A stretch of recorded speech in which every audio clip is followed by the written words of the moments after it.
Hello function family, आप सभी का स्वागत है गाइस। तो आज का पार्ट हम स्टार्ट करते हैं। वेन जो था वांगजी, आपने देखा था पिछले पार्ट में वेंग ने जो वांगजी की फियांसे है उसको सबक सिखाया था और वेंग वांगजी को वहाँ से ले चला गया था ये कहते हुए कि ये मेरा हस्बैंड है, इससे दूर रहो। तो वेन जो होता है वहाँ से लेके जा रहा था, सभी लोग उसको देख रहे होते हैं और कह रहे होते हैं कि ये जो यंग मास्टर है कितने ज़्यादा मतलब ब्रेव है, कैसे उन्होंने इस लेडी को सबक सिखाया। सब उसकी ब्रेवरी को देख रहे थे कि जो लैन क्लैन में जो लानवान जी की शादी हुई है वो कितने ब्रेव पर्सन से हुई है। क्योंकि एक टाइम पे जो वेंग था वो ऐसा नहीं था, जो आपका वेंग है, जो पुराना वेंग था उससे बहुत फ़र्क है। जो पुराना वेंग था बिल्कुल डरा सहमा, चुपचाप रहने वाला, हर किसी के ऑर्डर्स को फॉलो करने वाला। पर अब का जो वेंग है ये बिल्कुल उल्टा है, ये अपनी मन मर्जी करना है, उसके जो दिल में आता है वही करता है। वेंग वांगजी को लेके जाता है वहाँ से और वो लोग वहाँ अपने सेक्टर में रूम में जाते हैं। वो दोनों जैसे अपने रूम में पहुँचते हैं तो वेंग कहता है वांगजी से कि तुम्हें मुझे थैंक यू कहने की कोई ज़रूरत नहीं है वांगजी, मैंने तुम्हारी जान बचाई, मुझे पता है, बट मुझे ऐसा करना चाहिए है क्योंकि तुम मेरे आखिर सो कॉल्ड हस्बैंड जो, और इस टाइम आखिर हम दूसरे की मदद करेंगे। बट वांगजी होता है वो थैंक यू कहने की जगह अपना हाथ टेबल में मारते हुए गुस्सा करते हुए कहता है कि वेंग तुम्हें दिमाग ख़राब होगा, तो मैं तुम्हें थैंक यू कहूँगा। तो वेंग कहता है तो तुम मुझ गुस्सा क्यों कर रहे हो, मैंने तुम्हारी मदद की है ना, तुम मुझ पर गुस्सा क्यों कर रहे हो। तो वेंग वांगजी कहता तुम पे गुस्सा ना करूँ, तुमने क्या किया तुम्हें पता भी है। तो वो वेंग कहता है मैंने क्या किया, मैंने तुम्हारी हेल्प तो की है। तो वांगजी कहता तुमने मेरी हेल्प की और उससे पहले क्या किया, तुमने मुझे नदी में धक्का मार दिया मरने के लिए, तुम्हें पता ना मुझे स्विमिंग नहीं आती, फिर तुमने मुझे धक्का क्यों मारा। तो वेंग कहता है देखो वांगजी, मैंने तुम्हें धक्का जानबूझ के इसलिए मारा था क्योंकि मुझे लगा कि वही एक रास्ते से हम वापस आ सकते हैं। याद करो पिछली बार हम ऐसे तो यहाँ पे आए थे, तो मैंने ट्राई किया था कि ऐसे मैंने पिछली बार तुम्हारे साथ किया था, अगर मैं वैसे ही करूँगा तो क्या पता हम लोग वापस आ सकेंगे। तो पर ये अटैम्प्ट फेल हो गया। तो वांगजी कहता तुम्हें पता है अगर मैं मर जाता तो मैं तो उस लाइफ में वापस ना पाता ना इस लाइफ में, मेरा क्या होता, तुम्हें पता है तो मेरी शादी भी नहीं हुई है। तो वेंग उसे मारते हुए कहता मैं शादी नहीं हुई है तो मैं कौन हूँ। तो वांगजी कहता पर मुझे तुमसे शादी तो नहीं करनी थी ना। तो वेंग कहता तो मुझे तुमसे शादी करनी, तुम्हारे कहना है क्या मतलब, क्या तुम्हारे पीछे पागल हूँ, क्या तुम मुझे बाकी लड़की की तरह समझते हो, जो बाकी हमारी क्लास की लड़कियाँ जो तुम्हारे पीछे पीछे घुमा करती थी वांगजी वांगजी वांगजी गग्गा वांगजी का करके, मैं उनकी तरह हूँ।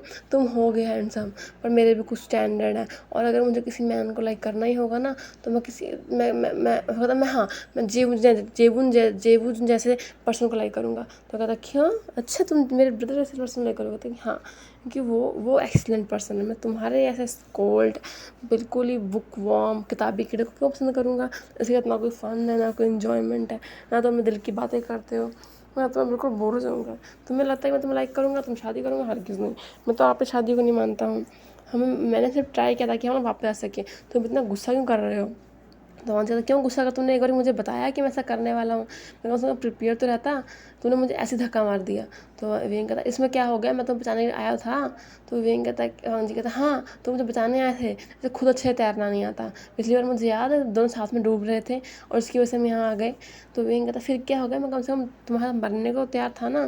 तो वांगजी कहता मरने को तो शुक्र करो पौने में पानी नहीं था, या दोनों सच में मर गए होते। तो वेंग कहता है कि वांगजी अब बस करो, तुम क्या मुझसे लड़ाई करना चाहते हो। तो वांगजी कहता है कि हाँ मैं लड़ ही रहा हूँ तुमसे। तो वेंग कहता है आ जाओ दो हाथ हो जाए। ऐसा करके वो फाइटिंग वाले मतलब जी अपने मूव बना लेता है, अपने हाथ को क्रॉस करके मुक्का जो आगे ले आता है, तो चलो चलो फाइट हो ही जाए, आज एक एक हाथ हो ही जाए। वैसे ही बहुत समय हो गया, मैं भी देखो तुम्हारी कितनी शक्ति है, तुम ऐसे ही किताबी कीड़े देखो तुम्हारी फिजिकल स्ट्रेंथ कितनी है, तुम्हें पता ही नहीं मैंने कितने लोगों को मार गिराया है, मैं बहुत पावरफुल हूँ वांगजी आ जाओ। तो वांगजी गुस्सा करते हुए कहता है तुम्हें बस यही आता है, तुमसे बात करना ही बेकार है, और एक तरफ तुमने अभी जो बाजार में तमाशा खड़ा किया, इसकी क्या ज़रूरत थी। तो वेंग कहता मैंने बहुत तमाशा खड़ा किया, मैंने तुम्हारी मदद की है। तो वांगजी कहता ऐसी कोई मदद कर, तुमने उस लेडी को धक्का मारा, अगर उसने जाके हमारी कंप्लेन करते हो पता है फिर से पनिशमेंट मिलेगी हमें, और वैसे ही हम किसी लेडी के साथ ऐसे बिहेवियर नहीं कर सकते हैं। तो वेंग कहता अच्छा वो लड़ी तुम्हें थप्पड़ थप्पड़ मारे, तुम्हें मुक्का मुक्का मारे, तुम खा लोगे और तुम किसी लड़के के साथ इम्प्रोप्रिएट बिहेवियर नहीं करोगे। ओहो तुम्हारे स्टैंडर्ड्स कितने महान हैं, वो तुम्हारे जान ले तभी तुम कुछ नहीं कहोगे। तो वांगजी कहता है कि पर हम ऐसे पब्लिक में उसको ऐसे इंसल्ट नहीं कर सकते, वो एक लेडी है, वैसे भी हम इस टाइम एशियंट वर्ल्ड में हैं, यहाँ हर किसी के अलग अलग स्टैंडर्ड्स हैं, तुम्हें पता होना चाहिए, हमारी रेपुटेशन है, हम लैन क्लैन से हैं। तुम क्या चाहते हो कि हमारे जो बातें हैं हमारे क्लैन लीडर्स को सुननी पड़े, तो रिस्पेक्ट हमें रखनी होगी ना। वेंग गुस्सा करते कहता है कि वांगजी बस करो, तुम हर टाइम लेक्चर लेक्चर लेक्चर देते रहते हो, एक तरफ तुम्हारे जो ये अंकल है वो साथ में मेरे पीछे पड़े रहते हैं, ये करो वो करो ऐसे रहो ऊपर से तुम और तुमने मेरा जीना हराम करके रखा है, मेरी ज़िंदगी नरक बना के रखी तुम सब ने, मैं तो फंस गया हूँ यहाँ पे। ऐसा है कि वो तो अपना हाथ पे बैठे मान लिया था। तो वांग जी कहता है बस करो वेंग। तो वेंग है तुम मुझसे लड़ाई कर रहे हो, मैं मुझसे लड़ाई नहीं कर रहा हूँ। ऐसे दोनों आपस में नोक-झोंक कर रहे होते हैं। तभी वहाँ पे डिस्पल आता है। डिस्पल के आते दोनों चुप हो जाते हैं। तो डिस्पल आया कहता है कि आपको जो है मास्टर ने बुलाया है। तो वो चला जाता है। तो वांग जी का देखा तुम आ गया ना नतीजा, चलो पनिशमेंट लेने के लिए। तो वेंग कहता है उसमें मेरी क्या गलती है। वो मुँह फुलाते हुए वो आगे जाता है। दोनों पहुँचते हैं वहाँ पे। उसके जो अंकल होते हैं वो उन दोनों को बोलते हैं, चिल्लाते हैं कि तुम दोनों ने ये क्या किया है औजार में, तुम लोग इतना बिखरा क्यों खड़ा किया, तुम्हें पता है कई सारी शिकायतें आई हैं। तो इस पे जो वेंग होता है वो कहता है कि पर इसमें उस लेडी की गलती थी, उसने ऐसा क्यों, कहता है मुंह बनाते हैं कि उसने मेरे हस्बैंड के साथ बुरा बर्ताव किया। तो फिर वो अंकल कहते हैं कि वेंग मुझे नहीं पता तुम इतने ज़्यादा बदल जाओगे। एक समय था कि अगर कोई तुम्हें कुछ कहे, तुम पे हाथ उठाया तो अभी तुम उससे प्यार से बात करते, कुछ ही नहीं करते। अब एक समय है कि अगर अगर कोई तुम्हें क्या, तुम्हारे हस्बैंड को भी कुछ कहे तुम सहते नहीं हो। इतना बदलाव कैसे वांग जी, इतना बदलाव तुमने कैसे लिया है इसके अंदर। वांग जी चुप करके अपने घुटनों पर बैठते हुए उनसे माफ़ी मांगते कहता है कि प्लीज़ अंकल, इसकी तरफ से मैं माफ़ी मांगता हूँ, इसमें से कोई गलती नहीं है, मेरी गलती है, मुझे माफ़ कर दीजिए और पनिशमेंट मत दीजिए कोई भी। मैं आपसे प्रॉमिस करता हूँ कि आगे से ऐसा कुछ भी नहीं होगा। तो वो कहता है कि पनिशमेंट क्यों ना दूँ, पनिशमेंट इसे मिलेगी। तो फिर वो कहता है ऐसे कीजिए, आप इसकी पनिशमेंट मुझे दे दीजिए। तो इस पे वेंग कहता है कि कोई पनिशमेंट नहीं होनी चाहिए अंकल हमें, मैंने क्या गलती है, मैंने अपने हस्बैंड की मदद तो की है। उसे अंकल कहता है चुप करो तुम। फिर वो कहता है तुम्हारी पनिशमेंट ये है कि तुम बाहर निकलोगे वेंग, तुम अपने रूम में ही रहोगे, तुम बाहर नहीं निकलोगे। तो पनिशमेंट दी जाती है 2 दिन तक। तो वेंग कहता है पर मैं क्या करूँगा, मेरे पास तो करने को कुछ, मेरे पास तो फ़ोन भी नहीं है। तो कहता है कि फ़ोन क्या, वो वेंग कहता है कुछ नहीं, ऐसा है कि वहाँ चला जाता है। तो वांग जी उसके पीछे जाता है। तो वेंग का मूड बहुत ख़राब होता है। वो रास्ते में उसे बहसबाजी करने लग जाता है। वो उसे कहता है कि साहब तुम्हारी वजह से मैं इस गंदे से वर्ल्ड में आके फंस गया हूँ और तुम्हारी वजह से मैं सब कुछ सहना पड़ रहा है। मैं तुम्हें नफरत करता हूँ, ऐसा कह के वो मुँह बना के वहाँ चला जाता है। और वांग जी जो है वो भी गुस्सा कर रहा था कि एक तरफ तो मैं ऐसे बचाने की कितनी कोशिश किया, जिससे कारण इसको इतनी कम पनिशमेंट मिली है इतना डांट सुनने के बाद, और ऊपर से ये मुझ पर गुस्सा कर रहा है। आखिर ये है किस टाइप का पर्सन। तो वो दोनों आपस में गुस्सा आ जाते हैं। रात हो चुकी होती है, वो दोनों अपने अपने कमरे में पहुँचते हैं सोने के लिए।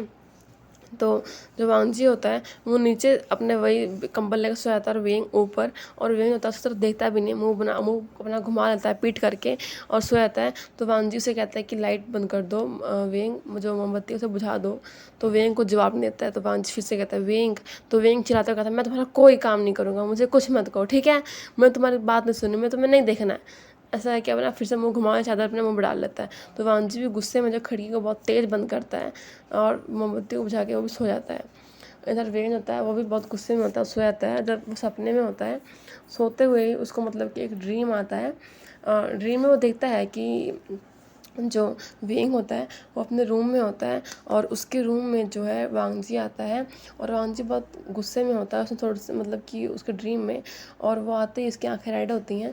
वो आते ही वेंग को है जो उसके बेस से पकड़ता है और पकड़ के अपने पास खींचता है, और खींच के उसको बिना कुछ कहे काउंटलेसली उसको किस करता है, बहुत ज़्यादा किस करता है। और उसके हाथ मतलब कि उसको हर जगह बाइट करने लगता है। वो उसके रोब्स को जो है निकाल लेता है तुरंत, और निकाल के उसको दीवार में पुश करता है, और उसके बाद वहीं पे जो है इंटीमेट होने लग जाता है। वेन जो होता है उसको मना कर रहा था कि वांग जी ऐसा मत करो, सबको पता लग जाएगा हमारे बारे में, ऐसा मत करो, सबको पता लग जाएगा। तो वांग जी उसे कहता है कि तुम मेरे हो, तुम किसी छूछे शाशे से शादी नहीं करोगे, तुम मेरे हो, और तुम्हारी जो बॉडी है वो मेरी है, तुम्हारे साथ मैं जो मर्जी करूँगा, जितनी मर्जी बार करूँगा। ये मत भूलो कि हमने तुमसे शादी की है, भले ही शादी जो है आप किसी को नहीं पता, पर मैंने तुमसे शादी की है और तुम मेरे हो, तुमसे मैं हर बार ये करूँगा, जितनी मर्जी बार करूँगा, जब तक मेरा मन नहीं भरा तब तक मैं करूँगा। तो वेन होता है दर्द में होता है, उससे कह रहा था वांग जी प्लीज़, लोगों को पता लग जाएगा, तुम्हारे अंकल को पता लग गया ना हमारे रिलेशन के बारे में, तो हम दोनों गए यहाँ से। तो वांग जी कहता है मुझे इस बात की परवाह नहीं है। और वो वेंग के साथ जो हार्डली जो इंटीमेट हो रहा था, और वेंग ने जो है अपना जो हैंड होता है ना मुँह पे रखा होता है, ताकि जो उसकी जो वॉइस है बाहर ना जाए। और वांग जी होता है रुक नहीं रहा होता है, और वेंग होता है पहले तो बहुत पेन में होता है, और बाद में वो धीरे धीरे वही वांग जी के साथ मिल जाता है, और वो दोनों जो होते हैं वहाँ पे रोमांस कर रहे होते हैं। वांग जी होता है वो वेंग को हर जगह बाइट कर रहा होता है, शक कर रहा होता है। और उसको किसेस दे रहा होता है बहुत प्यारी प्यारी सी। और इसी ड्रीम के साथ जो वेंग उठता है तो वो बिल्कुल हाँफ रहा होता है, उस सांसें बहुत चढ़ गई होती हैं क्योंकि सब कुछ रियल फील हुआ था। उसको ऐसा लगा था कि वो ड्रीम नहीं है, उसको ऐसा लगा कि शायद ये जो वेंग है ये उसकी मेमोरीज़ हैं। वो उठता है, अपने आप को देखता है तो उसकी जो बॉडी होता है रिएक्शन बहुत तगड़ा आया था उसकी बॉडी पे। उसका पूरे जो कपड़े होते हैं गीले हो चुके होते हैं और वो वांगजी तरफ देखता है तो वांगजी तो बहुत प्यार से सो रहा होता है आंखें बंद करके। पर इस टाइम जो वांगजी तरफ देखता है तो उसको वांगजी को देख के उसकी आंखों में थोड़ा लस्ट आ जाता है।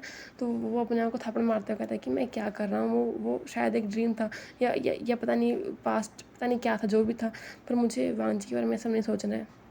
ऐसा कह के वो तुरंत वहाँ से उठता है और इस टाइम जो है सुबह के 4 बजे होते हैं। वो उठ के अपने बिस्तर से अपने कपड़े लेता है, लेके वहाँ से भाग जाता है बाथरूम की तरफ। और तब वेंग भागता है तो वांगजी की हल्की सी आँख खुलती है और देखता है कि वेंग जल्दी कैसे उठ गया, 4 बजे 5 बजे से पहले ही उठ गया वो।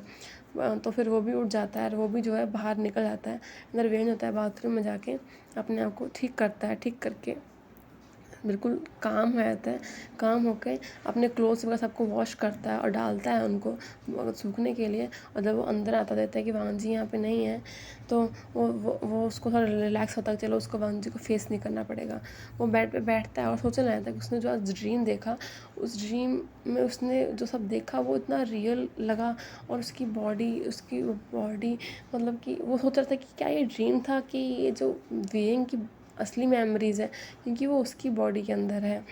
और इसमें जो वेंग था वो बहुत ही ज़्यादा मतलब कि इनोसेंट था। उसको ड्रीम में आया और उसको कहीं ना कहीं शक होने लगा कि जो ये वेंग और वांगजी हैं इन लोगों का रिलेशनशिप कुछ और था, मतलब कि जो किसी को नहीं पता है।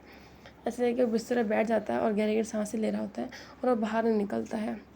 और थोड़ी देर बाद वो फिर बाहर निकलता है और जैसे ही वो कॉरिडोर में पहुंचता है उसका सामना होता है वांगजी से होता है। वांगजी उधर से आ रहा होता है और जैसे ही वांगजी को देखता है उसके जो पूरे ईयर्स चेक्स होते हैं सब रेड हो जाते हैं, उसकी बॉडी शिवर करने लग जाती है क्योंकि उसको जो है नाइट का वो सीन याद आता है जो उसने सपने में देखा था।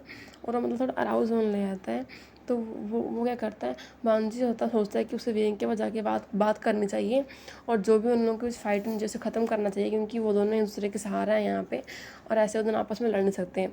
सोच के वांगजी होता है वेंग के पास आता है। जैसे ही वो उससे बात करने की कोशिश करता है वेंग क्या करता है, घबरा जाता है। वो तुरंत अपना मुंह घुमाता है और वहाँ से पूरी स्पीड में भाग लेता है। तो वांगजी को ये बात बुरी लग जाती है कि उसने ऐसा क्या कर दिया जो वेंग जिसको ऐसे अवॉइड किया और वो उसे ऐसे देख के भाग गया ऐसे कि कोई भूत होता है। और ये बात वांगजी को बहुत बुरी लगती है। वांगजी क्या करता है, वो मन में कहता है ठीक है वेंग, अगर तुम मुझे नहीं बुलाना तो मत बुलाओ, मैं भी तुम्हें नहीं बुलाऊंगा। वांगजी ने अपने मन में सोचा था और उसके बाद दोपहर तक वो दोनों दूसरे को ऐसे इग्नोर कर रहे होते हैं। वे वांगजी भले उसको इग्नोर ना कर रहा हो और उसको टेंशन दे रहा होता है, बट वेंग जो होता है वो वेंग वांगजी को देख के भाग रहा होता है हर जगह से। वो उसका मतलब वो उसके साथ बैठ के लंच करने तक को तैयार नहीं होता है। वो मतलब उसके साथ ऐसे बिहेव कर रहा होता है। तो सारा दिन होता है वैसे ही निकल जाता है। और जो रात का टाइम होता है रात को भी जो वेंग होता है अपने रूम में नहीं आता, वांगजी होता है वो अकेला ही रूम में जो होता है सो रहा होता है और देखता है कि बिस्तर जो है खाली है बट वेंग यहाँ पे नहीं है। वो काफ़ी टाइम तक वेट करता है बट वेंग जो होता है आता नहीं है। वेंग जो होता है वो ट्री के नीचे बैठा होता है, वहाँ पे हवाएं चल रही होती हैं ठंडी ठंडी और वहीं बैठ के वो अपने आप को काम कर रहा होता है, सोच रहा होता है कि उसका जो मोटिव है क्या है। वो याद करता है कैसे उसकी क्लास में कितनी प्रेटी प्रेटी लड़कियाँ थी जो उसके पीछे पीछे घुमा करती थी और उसने कभी किसी को डेट नहीं किया। तो वेंग सोचता है कहीं इससे तो डेट नहीं है कि कहीं उसे लड़कों में इंटरेस्ट, तो कहता नहीं नहीं नहीं नहीं ऐसा नहीं हो सकता, ऐसा नहीं हो सकता। उसने किसी को डेट नहीं है क्योंकि अब तक उसे उसका सोलमेट नहीं मिला। वो अपने राइट सोलमेट की वेट कर रहा है और वैसे ही फन के लिए किसी को डेट नहीं करता। वो कहता है कि मुझे एक बहुत प्रिटी लड़की मिलेगी देखना और मेरे बहुत प्रिटी प्रिटी बच्चे भी होंगे। वैसे अपने मन को शांत करके वो उस पेड़ से निकलता है। आधी रात हो चुकी होती है, उधर कमरे में पहुंचता है, देखता है कि वांगजी होता है वो ऑलरेडी सो चुका होता है। तो ये नहीं होता, चुपके से अपने अपने बेड पे आता है और जाके कंबल डाल के सो जाता है। बट वांगजी होता है वो सोया नहीं होता, वो जाग रहा होता है। वो देखता है कि वेंग होता है इतनी रात को कमरे में आया है। तो ये देखिए वांगजी को बुरा लगता है, उसको लगता है कि शायद वेंग जो है वो उसको दोबारा देखना नहीं चाहता, वो उससे नफरत करने लग गया है जैसे कि उसको स्कूल टाइम में किया करता है। और जो उसको यहाँ पे आने से पहले जो नफरत किया करता है वही नफरत फिर से करने लग गया है। तो वांगजी जो है वो थोड़ा उदास होता है और सो जाता है। तो नेक्स्ट मॉर्निंग होती है वेंग की, तो वेंग होता है कि वांगजी जो अपने रूम में नहीं होता है। इस वांगजी वेंग के उठने से पहले निकल चुका होता है यहाँ से। वेंज होता है अपने रूम में ही रहता है और अपना जो पनिशमेंट ले रहा था उसका फूड वगैरह सब रूम में ही आता है, वहीं खाता है पीता है रहता है। जब ऐसी शाम हो गई होती है तो वेंग अपने मन में सोचता है कि वो वांगजी को ऐसे इग्नोर नहीं कर सकता और उसे वांगजी को इग्नोर करना भी नहीं चाहिए, क्योंकि इसमें वांगजी की कोई गलती नहीं है। वो सोचता है कि वो वांगजी के लिए कुछ अच्छा सा बना देगा और उसे सॉरी कहेगा, क्योंकि कहीं ना कहीं उसको ऐसा होता है कि उसकी गलती है, उसने वांगजी को मिसट्रीट किया, मिसबिहेव किया। उल्टा वांगजी ने तो उसकी मदद करने की कोशिश की हर तरह से, बट उसने वांगजी को इतना कुछ बोला सुनाया, फिर भी वांगजी ने उसको कुछ बोला नहीं, तो उसको गिल्ट फील होता है। तो वो क्या करता है, वो एक मेड को कहता है कि आप ये लिस्ट देता है कि आप ये सामान ला देंगी, क्योंकि मुझे बाहर जाना मना है। तो मेड कहती है ठीक है मैं ले आऊँगी। तो जाती है और ले आके जैसा सामान होता है उसको ला के दे देती है।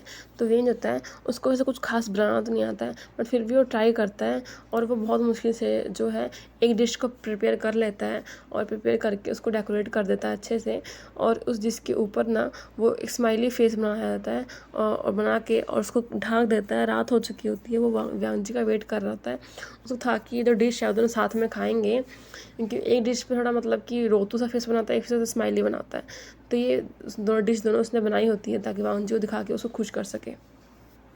बट काफ़ी देर वेट करने के बाद भी जो रात हो चुकी थी, वांगजी घर वापस नहीं आता सुबह से लेके। तो वे थोड़ी चिंता होती है, वो बाहर निकलता है, बाहर एक डिस्पल होता है। तो डिस्पल को रोकते हुए उससे पूछता है कि क्या तुम्हें पता है कि वांगजी कहाँ है। तो वो कहता है कि अच्छा आप यंग मास्टर की बात कर रहे हो। तो कि हाँ वो कहाँ है। तो वो कहते हैं कि आपको पता नहीं है कि आपके हस्बैंड कहाँ हैं। तो कहता है कि बताओ सही। तो कहता है कि वो नाइट हंट पे गए हुए हैं सुबह से ही, और मुझे लगता है कि आज रात वो वापस आ पाएंगे, क्योंकि वो बहुत दूर गए हुए हैं, तो उन्हें टाइम लग जाएगा आने में, वो अभी वापस नहीं आ पाएंगे। उन्होंने आपको बताया नहीं, ऐसा कैसे होता है कि आपके हस्बैंड ने आपको बताया नहीं। इससे वेन जो था ऑकवर्डली हंसते हुए कहता है कि नहीं नहीं नहीं उसने मुझे बताया था, मुझे याद ही नहीं रहा। ओहो, ऐसा क्या होता है कि वो मुझे कुछ बताया ना, मुझसे इतना तो प्यार करता है। ऐसा कह के वो चला जाता है। फिर हम कमरे में आके वो सोचता है कि वांगजी ने उसको कुछ नहीं बताया। क्या उन दोनों की लड़ाई इतनी बढ़ गई है कि वांगजी ने उसे बताया तक नहीं कि वो एक नाइट के लिए बाहर जा रहा है, उसे अकेला छोड़ के यहाँ पे, वो भी अननोन लोगों के बीच में। वेंग सोचता है और वहीं पे बैठ जाता है, डिश को ढका हुआ होता है और वहीं बैठ जाता है और बैठ के अपना सिर रख के आंखें बंद कर लेता है और अपने पुराने दिनों को याद करने लग जाता है कि जब वो वांगजी से पहली बार स्कूल में मिला था तो वांगजी कैसा था। वांगजी बिल्कुल एक शांत बच्चा था जो किससे बातें नहीं किया करता था, और वेंग जो था एक नॉटी पर्सन था।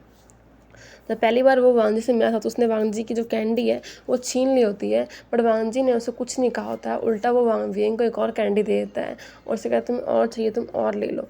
तो वेंग को जो ये बहुत अजीब लगती है कि वांगजी जो है वो थोड़ा अब नॉर्मल बिहेव करता है बाकी बच्चों की तरह। वो ना उसके पीछे लड़ने आया करता था, ना उससे इरिटेट किया करता था। उल्टा वेंग ही था जो हमेशा वांगजी को इरिटेट किया करता था और उसे चीज़ अच्छी लगती थी। बट फिर बाद में ऐसे रूमर्स फैलने लग गए क्लास में कि वेंग और वांगजी के बीच आपस में लड़ाई हो गई है, जबकि ऐसा कुछ नहीं था। और वो भी एक लड़की के बिहाफ पे, क्योंकि उस लड़की ने जो गलत रूमर फैला दिए थे उन दोनों के बारे में। तो इसी रूमर के कारण कभी वेंग और वांगजी दूसरे को अप्रोच नहीं किया बात करने की, क्योंकि उन दोनों ने भी इस बात पर विश्वास कर लिया था कि शायद वो दोनों दूसरे को लाइक नहीं करते या उन दोनों में से कोई एक दूसरे को नफरत करता है। तो ऐसे इन दोनों के रिश्ते थोड़े से ख़राब हो गए थे उस टाइम तक। और वेंग जो था वो बिल्कुल बैक बेंचर बन गया था, एक बैक बेंचर बन गया था, और वांगजी था वो एक टॉप स्टूडेंट बन गया था। उन दोनों दूसरे के अलग अलग रास्ते चूज़ किए थे और दूसरे से बहुत कम मिला करते थे, बहुत कम बात किया करते थे। उसको याद नहीं आता अपना स्कूल का टाइम। और तभी से जो वांगजी होता है वो भी इनमें जो था लेटा होता है और उसको भी वेंग की जो है याद थोड़ी मतलब सता रही होती है कि जब से वो यहाँ पे आया था तो वेंग कैसे उसके साथ मस्ती वगैरह किया करता था, वो खुल के बात किया करते थे। पर अब चीज़ थोड़ी बदल गई होती हैं उस फाइट के बाद से। ऐसा सोच के वांगजी सोचता है और सोने के बाद तुरंत उसे एक ड्रीम आता है। उस ड्रीम में होता ये है कि उसको ड्रीम आता है कि एक जो पर्सन है वो वेंग को जो है हर्ट करने की ट्राई कर रहा है, और वेंग होता है वांगजी का नाम चिल्ला रहा होता है, वांगजी वांगजी वांगजी करके। और वांगजी होता है वो उस ड्रीम में होता है उठता है और वो बहुत घबरा जाता है कि उसको होता है शायद सच में कहीं वेंग जो है खतरे में नहीं है। तो इसलिए वो अपने डिस्पल को कहता है कि उस तुरंत घर जाना होगा क्योंकि उसकी वाइफ को कुछ ज़रूरत है। ऐसा कह के वो तुरंत वहाँ से निकल जाता है। तो जितने भी डिस्पल होते हैं वो कहते हैं क्या मिस लैन को इनकी ज़रूरत है। तो कुछ डिस्पल होते हैं जब ये बात सुनते हैं तो वो थोड़ा गलत वे में लेते हैं, हंसने लग जाते हैं। वो कहते हैं कि अच्छा ऐसी बात है। वो कहते हैं हम कैसे भूल रहे कि ये लोग भी न्यूली मैरिड कपल है, हमें ऐसे इन्हें नाइट हंट पे नहीं लेके आना चाहिए था। दूसरा डिस्पल कहता है पर ये तो खुद अपनी इच्छा से ही आए थे ना। तो कहता भी अपनी इच्छा से जा रहे हैं क्योंकि नहीं रह पा रहे ना, हमें सोचना चाहिए ना एक बार।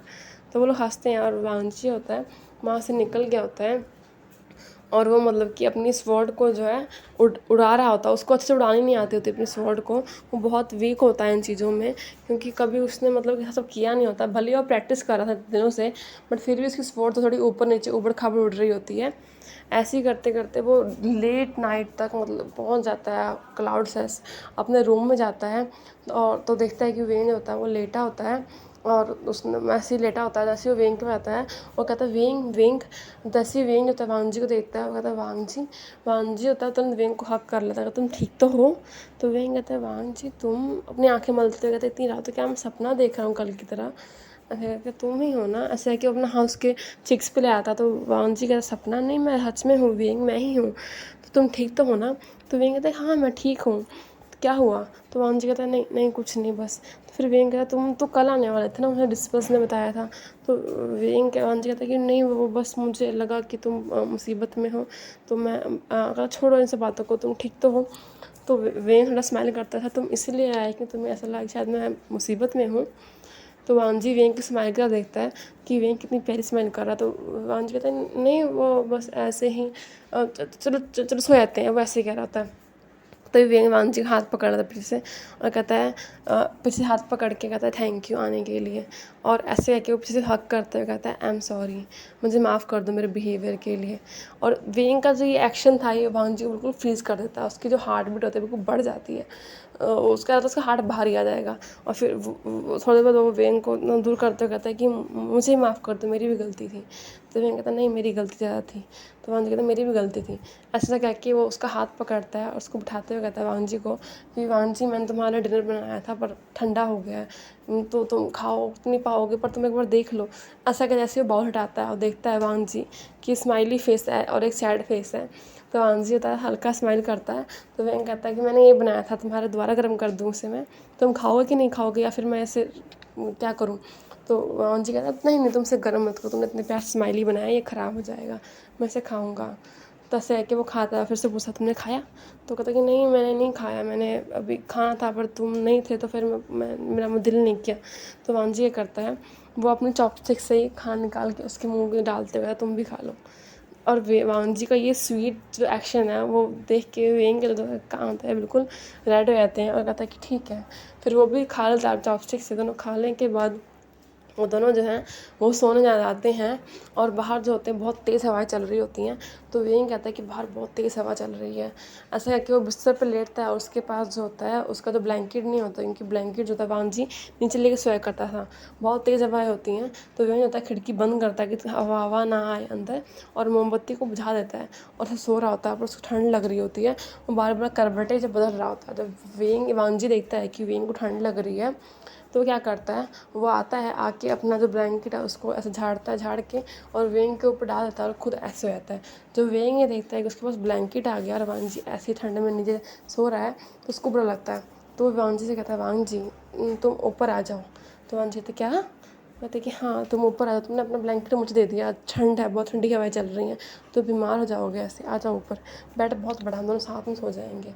तो वांग जी कहा तुम मेरे साथ सोने को तैयार हो? फिर सोच लो, तुमने वेडिंग नाइट वाले दिन तो क्या कहा था तुम मेरे साथ कभी नहीं सोओगे। तो फिर वेंग जो हड़बड़ाता है एकदम, मेरा मतलब साथ में सोने का मतलब वो नहीं है, मतलब एक बिस्तर पे सोने की बात कर रहा हूँ मैं। तो वांग जी थोड़ा स्माइल करता है, कहता कि नहीं नहीं वेंग तुम सो जाओ, तुम आराम से कंफर्टेबल होकर सो, मैं यहीं पे ठीक हूँ। तो वेंग उसकी बात नहीं सुनता, उसका हाथ पकड़ता है, पकड़ के उसको बिस्तर पर खींचते हुए कहता है साथ में सो जाओ। ऐसा करके वो उसके ऊपर ब्लैंकेट डाल के अपना मुंह उधर घुमा लेता है खिड़की, और उस वांग जी होता है उसकी तरफ देख रहा होता है। और इसके बाद इस पार्ट को एंड करते हैं गाइस, नेक्स्ट पार्ट में देखेंगे क्या होता है।